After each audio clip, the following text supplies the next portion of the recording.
Now I'd like to talk about a few things that bring us together, okay? Things that emphasize our similarities instead of our differences, which is all you ever hear about in this country, is our differences. It's all they ever talk about. Politicians and the media, always pushing the things that separate us, things that make us different. That's the way the ruling class operates in any society. They divide the rest of the people. They keep the lower and the middle classes fighting with each other so that they, the rich, can run off with all the fucking money.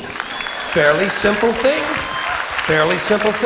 happens to work. Anything that's different about us, you know that's what they're pushing at you. Racial differences, religious, ethnic, national backgrounds, jobs, income, education, social status, sexuality, anything they can do to keep us fighting with each other so that they can keep going to the bank. You know how I describe the economic and social classes in this country? The upper class keeps all of the money, pays none of the taxes. The middle class pays all of the taxes, does all of the work. The poor are there just to scare the shit out of the middle class. Keep them showing up at those jobs. So, in the midst of stirring up the shit myself a little bit from time to time, which I enjoy, I do like knowing I can always come back to those little things that make us all the same. Little moments we share, universal moments, things that are so unimportant to us we hardly ever mention them to each other. Do you ever look at your watch and then you don't know what time it is? So you look again and you still don't know the time.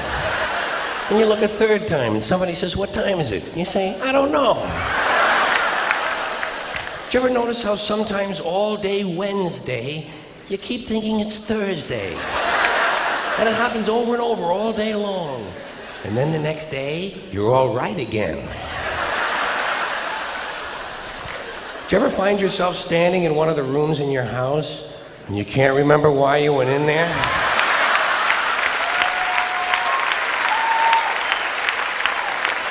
And two words float across your mind: Alzheimer's disease.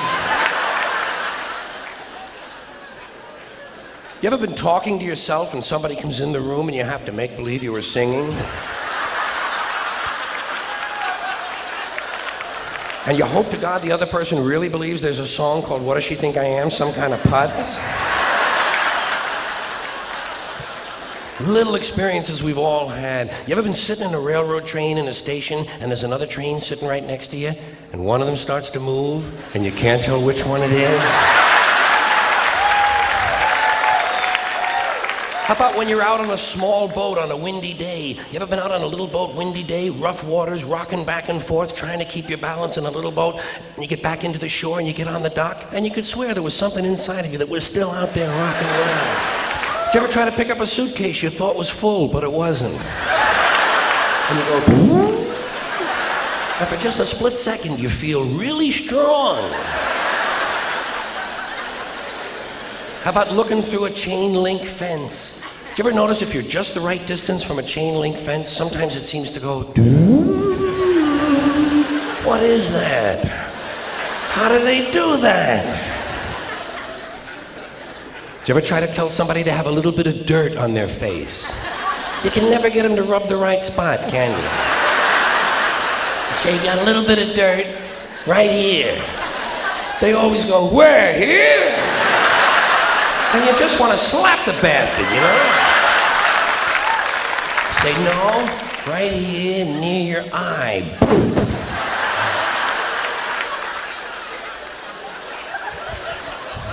Do you ever notice how awful your face looks in a mirror in a restroom that has fluorescent lights? Every cut, scrape, scratch, scar, scab, bruise, boil, bump, pimple, zit, wart, welt, and abscess you've had since birth all seem to come back at the same time. And all you can think of is, I gotta get the fuck out of here before they think I really look like this.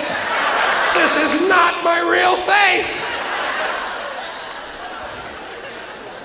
Do you ever notice when you're walking with your arm around your date, sometimes one of you has to change the way you're walking? Men and women don't walk the same. One of them has to change. Either the man has to walk like this,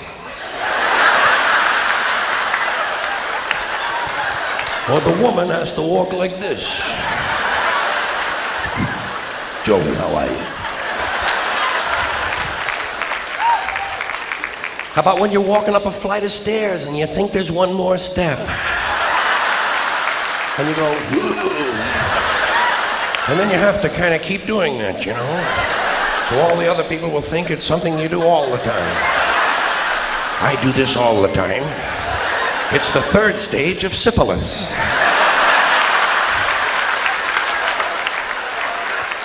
Same thing happens when you're going down the stairs, doesn't it? You could swear there was one more step.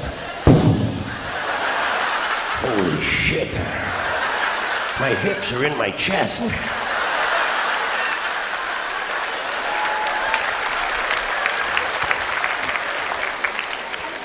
When you drink grapefruit juice in the morning, do you go... I do too. Why do we drink it? It's like ice cream throat. You know when you've been eating ice cream real fast and you get that frozen spot on the back of your throat and there's nothing you can do about it because you can't reach it to rub it, you just have to kind of wait for it to go away? And it does? Then what do? Eat more ice cream! What are we, fucking stupid? Did you ever wake up in the late afternoon? Sorry. Did you ever go to sleep in the late afternoon, wake up after dark, and you don't know what goddamn day it is? And you think, maybe it's yesterday. How about when you're lying with your head on the pillow? Did you ever notice when you have your head on the pillow, if you close the bottom eye, the pillow is down there. Then if you switch eyes, the pillow moves up there. Whoa, holy shit, Dave, look at this. The mystery of the moving pillow. I think it's related to the chain link fence mystery myself.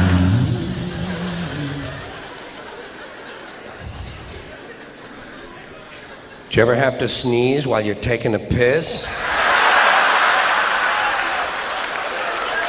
It's frightening, isn't it? It's frightening because actually you can't do it. It's physically impossible to sneeze while pissing. Your brain won't let it happen. Your brain says, stop pissing! We're going to sneeze now! Because your brain knows you might blow your asshole out.